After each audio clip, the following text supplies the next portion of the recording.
Okay, we're at a site called Rakchi, and according to Gustavo, who's our expert of the Runasimi Inca language, Rakchi means transition.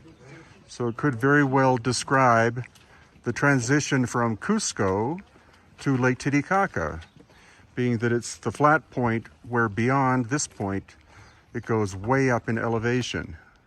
So again, there's a pure logic to the Inca language. Every place is a description of the place itself.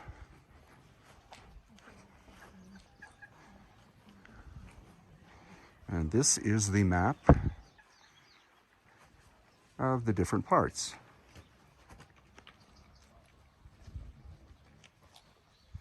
Also, this is called the Temple of Viracocha, but there's no V in the Inca language, so it's actually the Temple of Wiracocha. And Wiracocha was not a living being, he is the ethereal creator. So there were ancient people called the Wiracochan. They are the ones who were sent by Wiracocha to educate the arts and sciences to all of the cultures that they encountered. So you'll see a lot of famous Western authors talk about Viracocha, saying that Viracocha was a person. It's Wiracochan. And then this is the temple itself. And this is the most blatant example of the difference between megalithic and Inca, which we'll see as we walk up there. So we're entering the main complex of the Temple of Wiracocha.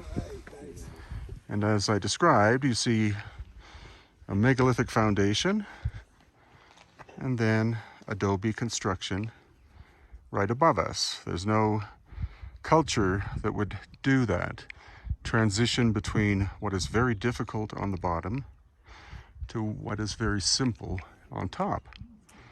So it's pretty obvious that the Inca found this site probably 1,000 years ago on their way towards Cusco, and then adopted it and built a massive roof system over top of it.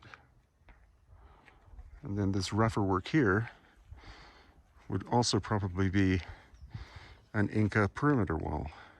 So these short pillar-like things are actually what is left of the pillars that went up and held up the roof. The roofing system originally was quite massive. You see that they've done a simple repair job on top now.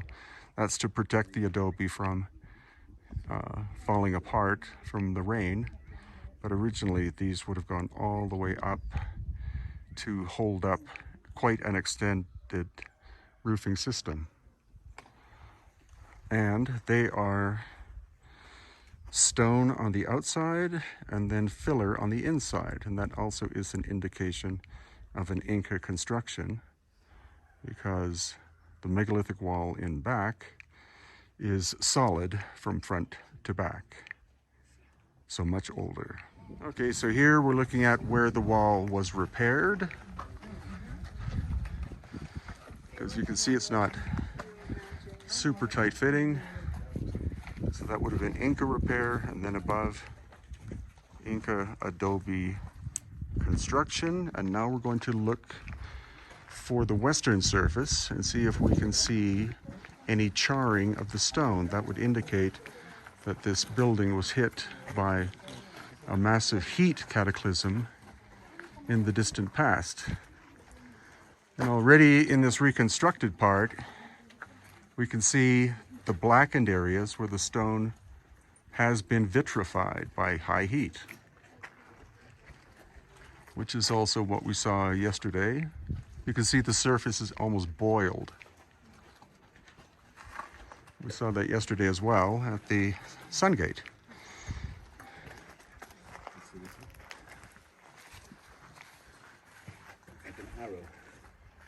You can see the recycled stones in this column with the blackened area. And that again is indicative of a blast of very intense heat of minimum of 2,000 degrees Celsius. So these structures are from Inca times, not megalithic, which the lower part of that wall is, but what we tend to see in terms of Inca stone construction. And again, I'm looking for evidence of possible vitrification of this stone.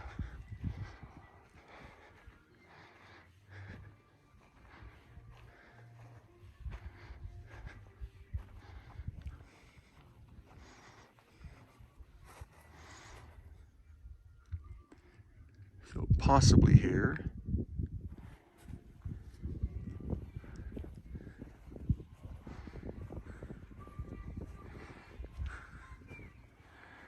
Or it could just be the natural shades of the volcanic stone itself. But it was much more evidence in the reconstruction we saw back there at the main aspect of the temple of Wiracocha. So these would be houses, and then the round towers or round buildings you see in the background are called kolka, and they were used for food storage because a round building will allow air and wind to come in and circle around clockwise or counterclockwise, whereas a square or rectangular building will not allow the wind to travel around in a more free manner. And of course, these niches, which are trapezoid shape, very much standard for the Inca culture. These were a thing copied from much older megalithic structures, such as at Ollantaytambo, which are solid stone. And so the Inca adopted this from the older buildings that they discovered, older structures, such as at Ollantaytambo. And here again is another one of these kolka. Sorry about the wind sound. I'm doing this with my iPhone just spontaneously. But there you can see the circular structure called a kolka, used for grain and other food storage. Quite a natural way of dehydrating food. And the perimeter wall. This actually goes on for several acres in all directions. It's much, much bigger than what you see here, which is also common with many ancient Inca places. Someone will take a picture of something and you think that's all there is, but in fact it goes on and on, even on top of that hill there. And the source of the material, which is a basalt, is the volcano in behind these structures and walls. So now as we walk out of the temple of Wiracocha, now on the western side of it, do see some evidence of possible ancient cataclysmic damage in terms of discoloration of the stone, and also there possibly a heat effect that broke the corner. Maybe yes, maybe no, but you definitely will see discoloration there as compared to the other side. So this is located approximately 2 hours south of the city of Cusco, on the way to Lake Titicaca, and that is where we're headed right now. We're going to be spending a few more days on this tour, ending it in the area of Lake Titicaca. Unfortunately, we cannot go to Tiwanaku and Pumapunku because the border is closed to tourism still in November of 2021. But we will be returning in June of 2022, and we will definitely be going to Tiwanaku and Pumapunku. So if you're interested, hiddenincatours.com.